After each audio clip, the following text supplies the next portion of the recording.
Cikgu, kalau saya simpan emas ni, setiap tahun dapat dividen ke?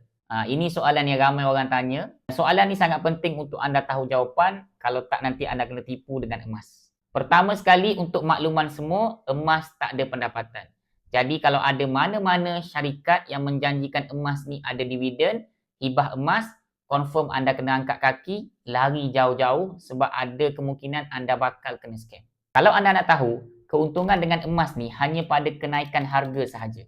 Contoh satu dinar ni pada tahun 2022 harga dia 1,200. Sekarang ni harga dia jadi 2,700. Jadi kalau saya jual, saya dapat keuntungan lebih kurang 1,500. Tapi apa yang lebih menguntungkan bila saya buat simpanan emas ni adalah duit saya tak bocor. Walaupun saya dah untung tapi tak rasa sedikit pun nak jual emas ni.